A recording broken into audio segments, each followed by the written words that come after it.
My name is Leah Marsh, and I'm a current master's student at the University of Delaware in the Fashion and Apparel Studies program. Today's interview, I would like to acknowledge Khan Incorporated and their curriculum program. This interview will serve as an open educational resource for other fashion programs, sourcing classes, and their students. So now I would like to introduce Jennifer Pisula, QVC's fabric sourcing manager. Thank you. Hi, nice to talk to you all. Good morning. And if we could just jump right into the questions. So what is your role as a fabric sourcing manager, and what does your typical day look like? Sure. So my role, I manage a very small but mighty team. I feel like that's quite common in the industry for a lot of fabric teams. We have on our best days, we're a team of 4, which again, I feel like that's again quite common because we do partner a lot with our apparel sourcing team who partners with our factory. What we do is we focus on fabric R&D. That is one of our major focuses. We also do claims validation. I analyze any fabric test reports, it both upfront in development as well as in production. And then we also manage a in-house fabric library. So as I mentioned, about 75% of our work is on the R&D side. We do fabric trend research. That's the fun part. My associate who works on fabric R&D, she absolutely loves it. She does such a great job. She has such an eye for a lot of the trends, and she's done a lot of stuff with our fabric library, making it very shoppable and also like very trend relevant for our designers. So part of the trend research, we look at WGSN and any trend forecasting websites, seeing what's out there. We also shop as well as see what's in the retailers' stores. Our design team, they go to Europe and shop. So they do a big presentation as to what they're seeing. We take that information and we kind of go from there as to like what we're looking at from what new fabric trends there are from an R&D perspective. We also really heavily rely on our mills.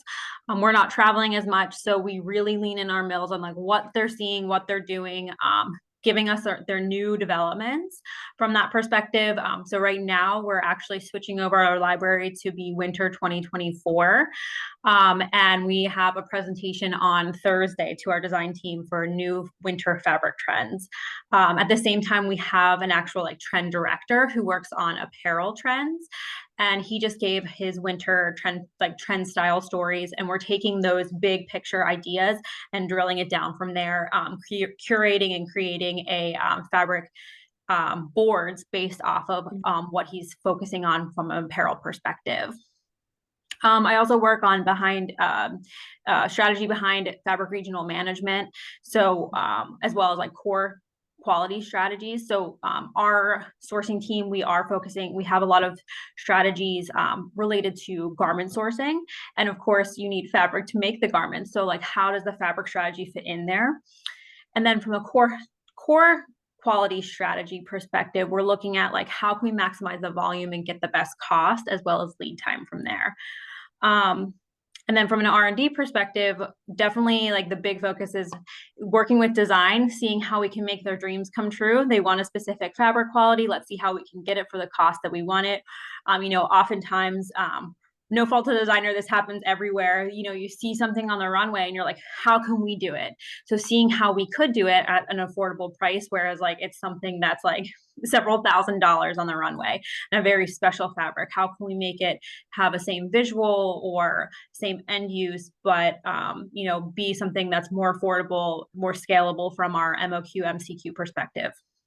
I also work with the mills, growing their partnership, really trying to maximize nominated mills as well as having good balance between like vendor source mills, because we do both of that. So nominated mills really mean that mill can go with any of our vendors that we're working with. So I have a more direct relationship with that nominated mill, and then vendor mills is that mill only works with that particular vendor. There's pluses and negatives to both, and it's really nice to have a healthy balance. So really kind of understanding that strategy and like guiding design, because we are the forefront of it. So we hear the sourcing strategy, we understand like what's happening, where our whole sourcing team wants to go, but we're working with design and kind of being the ones to guide them on that sourcing strategy. And because otherwise, like design would shop our library and they would be the ones picking the allocation. And of course, we don't want that to happen when we have this big strategy going on. I work with, we work with over 19 different brands and they're all on different calendars. So I don't know if anybody has spoken to you about sourcing and talked about the time and action calendar. So it's basically like how to get to from start, from like initiation, from concept, all the way to the production being in the distribution center. So we have to hit particular timelines for it. And all of these 19 different brands are on very different calendars for a variety of different reasons. So our days are very busy. And I know you would ask, like, what does a typical day look like? Hopefully in the morning, I have a chance to kind of review urgent emails. I get, working on the 19 different brands, I get a ton of emails, not only from like the mills, but then also the vendors and our designers and things like that. So I'm very strict about my Outlook. I have a bunch of rules set up where certain emails come in and they're like highlighted red. So, and I know those are a little bit more urgent. So I'm very strict to our vendors. I'm like, if you have this particular issue, make sure you put this in the subject line because then it's highlighted to me whenever I come in. So basically anything that's highlighted, I go through, answer those first, or connect the people that need to answer. A lot of those are like production quality issues or any test reports that I need to manage from a production side. Because as I mentioned, a lot of our work is up front with the R&D, but production is always quite urgent because that's already in production. It has a very, very strict timeline to follow in order to make the ship date from the factory. So any production issues that come through, it's very much a priority for me. But generally speaking, most of my days are spent in meetings. So key brand meetings, like concept meetings, there's sketch meetings. So with 19 different brands, I have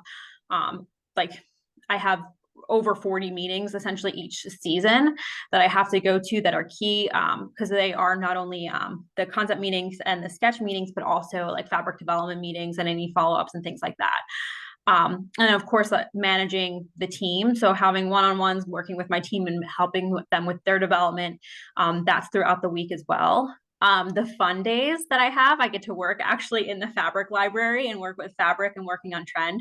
So it's been very fun and busy the past few days as we're switching over our library to winter. So being able to touch and feel, see the fabric trends, seeing what the mills have brought in, that's the exciting part of it, I'd say. Wow, you have a lot of important and interesting responsibilities. And you mentioned the fabric trend research as one of the most fun aspects of the job. Do you have any other favorite parts of your job? Yeah, so I think honestly, my favorite thing is that I'm always learning. I met actually Dr. Liu at whenever I was in graduate school, and I could have gone to school forever, honestly. Like I feel like I absolutely love learning. And so fabric is definitely has filled that void. I really feel I'm literally learning every single day. There's not I don't know if I say it every day, but definitely every week where I'm saying like, I hadn't heard of that, or like, oh, that's interesting. Let's figure out how we can make this. Or like, I learned something new about fabric. Because these mills and these experts, like they spend their entire life learning about something or working. They literally, like a lot of the mills, especially in Asia, they're family owned, or like people have, coach somebody to take over the mill. So they are very specialized. They are very knowledgeable. And there's so much about fabric that I always laugh that I'm like, as soon as I learn more about fabric, I learned that I like know nothing about fabric.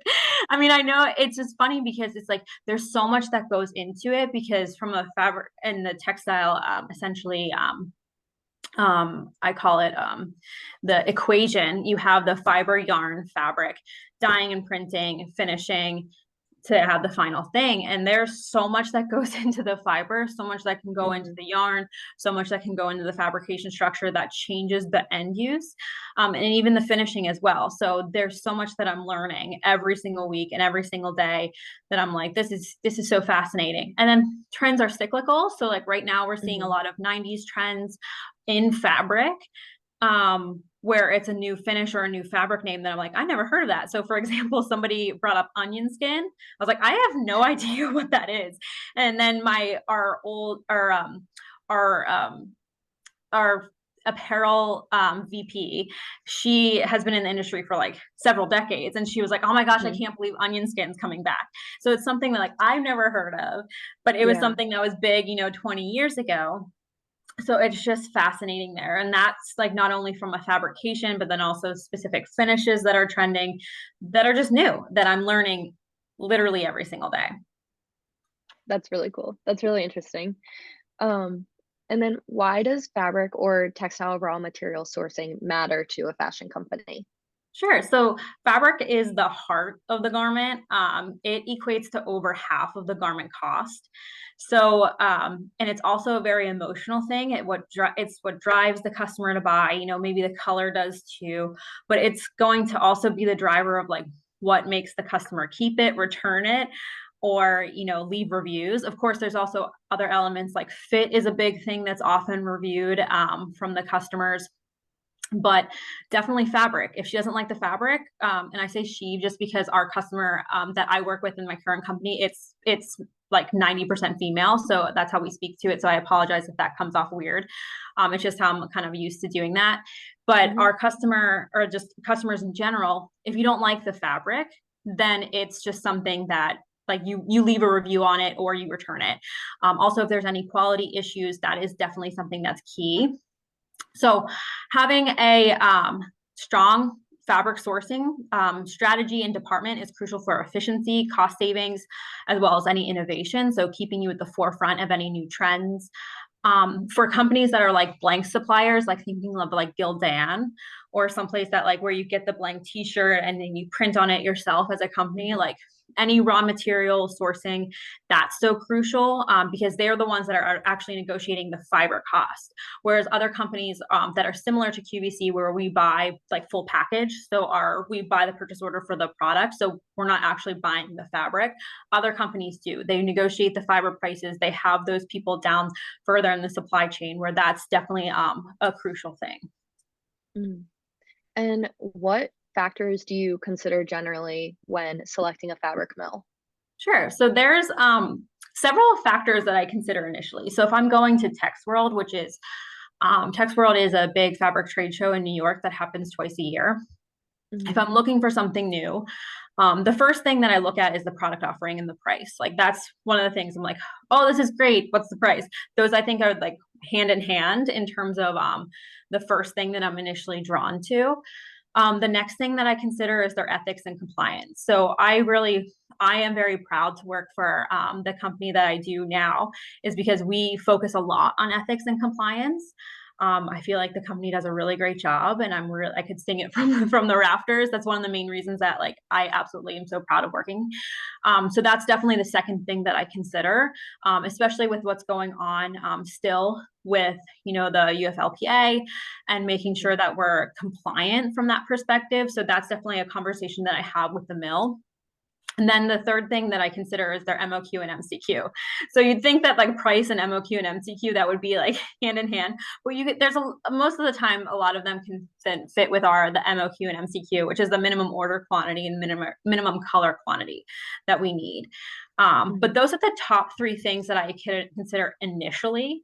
But once mills are more established, we have several things that we grade them on annually. So one of the things is the R&D ability. So just making sure that they have some, like what innovations do they have from a R&D perspective, and what do they offer us? Like, do they have a design team? Do they offer us trends each week? Are they coming to us? Are they sharing any of their new and latest trends? If we have something that we want to develop, do they partner that way? I also consider their on-time delivery, so both for sample yardage and bulk.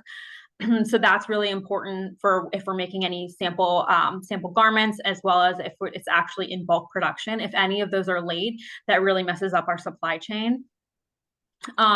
Support service to our company and engagement with our company. So really seeing like how engaged are they? Like, could they care less? Do they have Zara? Do they have Walmart? And they're like, QVC, who's QVC? So I want to make sure that they care about us as much as like we care about working with them.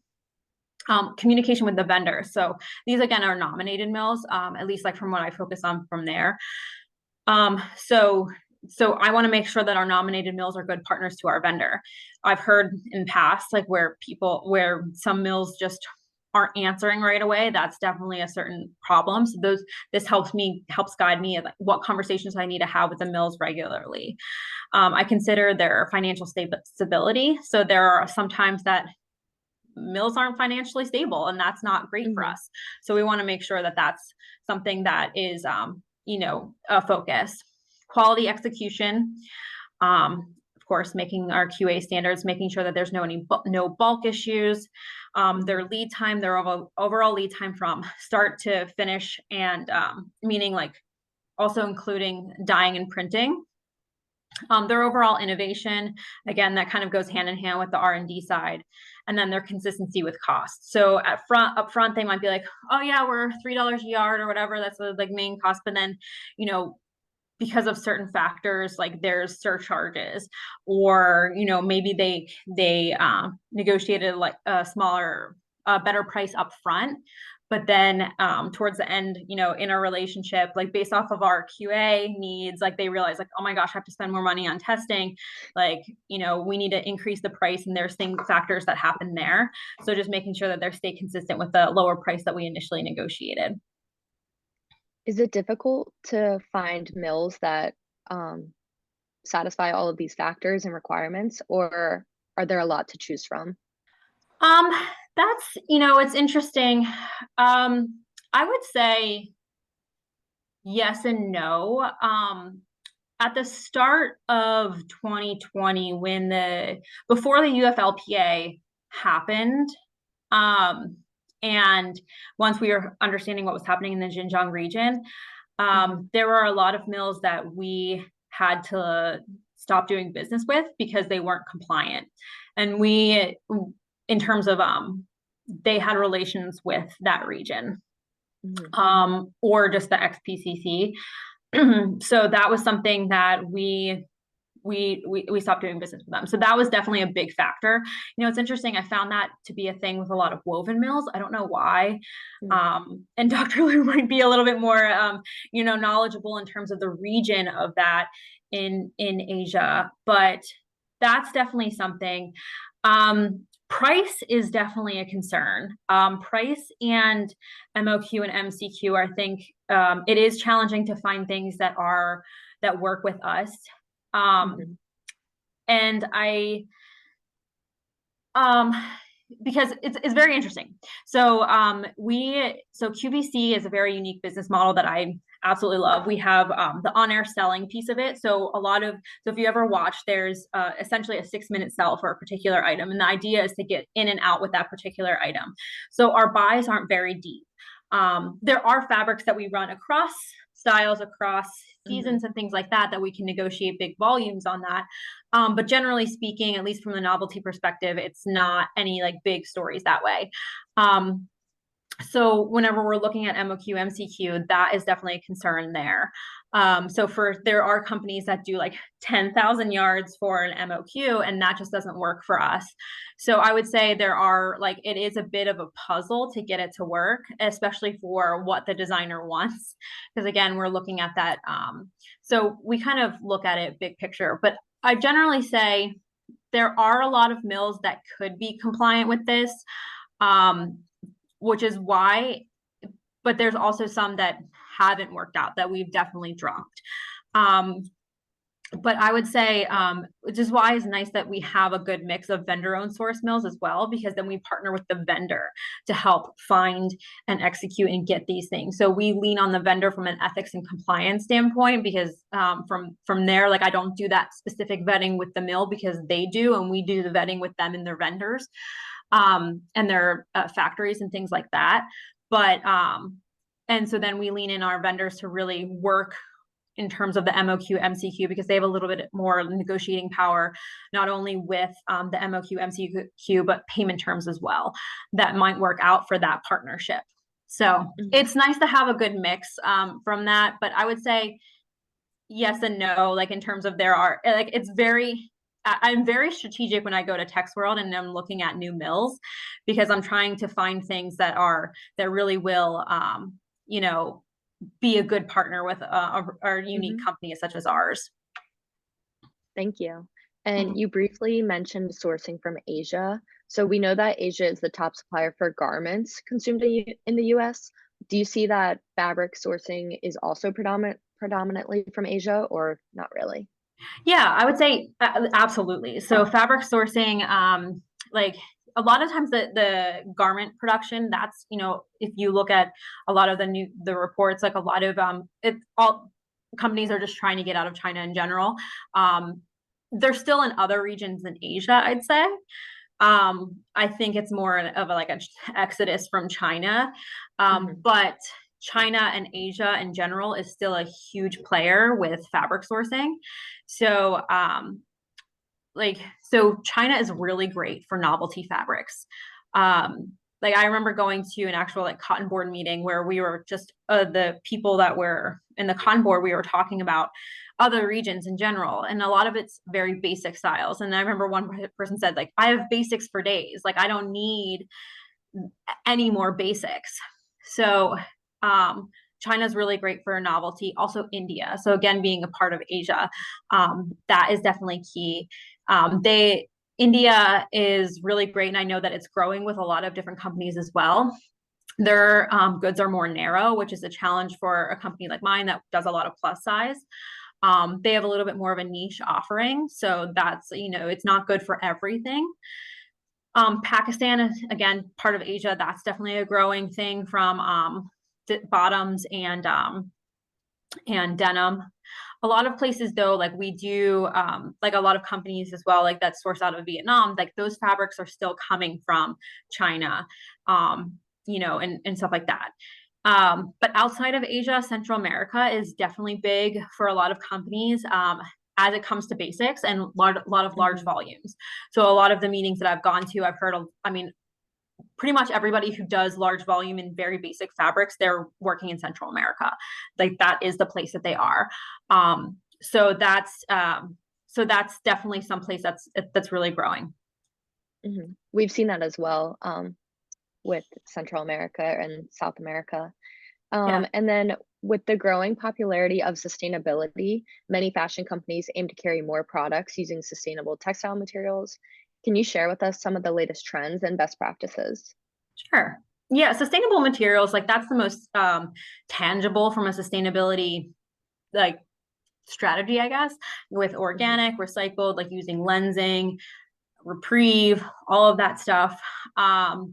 There are niche companies that are doing things like leather from mushrooms. I actually saw an article in Women's Wear Daily, I think it was over the summer, that said like a lot of those companies are going out of business because they're not scalable. They can't be used at a lot of retailers in a big way. It's also quite expensive to do that. So, you know, this average consumer isn't necessarily buying that. Companies partner with places like Better Cotton Initiative, U.S. Cotton Trust Protocol. Those are definitely big things that are happening. There's a focus on circularity. So the Cotton Incorporated has Blue Jeans Go Green. So that is something that I know Anthropology has partnered with them for, where they gathered blue jeans from their customers, you know, maybe offered them like a discount code or something like that to get like 10% off for a new pair of jeans. But then they recycle from there. So that's definitely a big focus from a circularity perspective. Focus on transparency, especially, again, like I think that was like very heightened with the UFLPA, but it's really, we understand the need to understand where our stuff is coming from. So even though that's not necessarily, I mean, I feel like it goes hand in hand with sustainability. One of the interesting trends that I've seen in the past few years is that some companies are really focusing on investing in regenerative agriculture. So I think it was Ralph Lauren that they have, that's something that's big part of their sustainability initiative that they've invested money in the world of regenerative agriculture, providing stuff like the resources for soil health. So I know a lot of that based off of my involvement in the Cotton Board, but that was something that I had never heard of. But for companies that do use a lot of cotton or use a lot of natural fibers that come from the earth, by investing money in there, that helps from a sustainability perspective. Because you don't really think about you don't initially think about soil health as being a part of sustainability, but as you like dig deeper and learn a little bit more, it's just so fascinating. And that's definitely become like a bigger topic that a lot of companies are talking about. Overall though, like I think the interesting thing about the sustainability side is that you have to validate any claims that you make, especially from any new fibers or technology and things like that. And since I do come from, we have a very rigorous claim substantiation process, it's challenging, to get that approved by legal. And then you don't want to say something wrong, but then also you don't want to also not say anything that you're doing, because we've had in the past where we've we've worked on sustainable things, but based off of the nature of certain things, like it's hard to accurately portray it and say the specific things on air. So, and a lot of our hosts are afraid to say something because you don't want to say the wrong thing. So it gets really tricky that way. It's interesting that you mentioned that, and the recycling programs that, say, Anthropology uses, because I know H&M has also attempted those recycling programs. However, they've been labeled more as greenwashing stunts. But when Anthropology does it, it's not. So that's really interesting. Yeah. It is an interesting thing. And I wonder if it's because Anthropology partnered with like a company. I wonder if it's because they partnered with Blue Jeans Go Green and there's a little bit more, information behind it and another company kind of backing the process. Yeah, like you said, it's all about the reliability and providing the correct information to consumers. Exactly. And then also, fashion companies increasingly adopt digital tools in apparel design and product development. Do you think these digital tools change fabric sourcing as well? What's your personal observation here? Yeah. So I think from my perspective with fabric in the digital realm, we use it a lot with 3D apparel production in terms of like getting a digital fabric library up and running in these 3D programs like Clo, all of that stuff. It gets challenging, and maybe it's not something that I'm exposed to too much. Because during COVID, like there were digital fabric libraries, there's still some exist. It's just the fabric is so tangible that it was just really challenging to work in that digital realm of like sourcing new.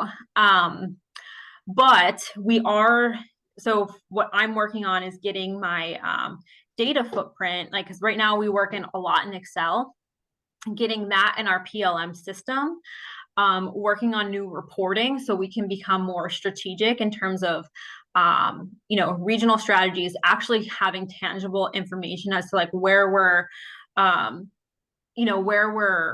graded against based off of like what our strategy is. Like it is challenging as we're working in Excel to be able to pull specific reporting, and especially because a lot of times we have like these tangible things like the pictures of the headers and things like that. So by getting some information in PLM, we're able to report out and have a little bit more just that resource for it. And that's at least from my perspective.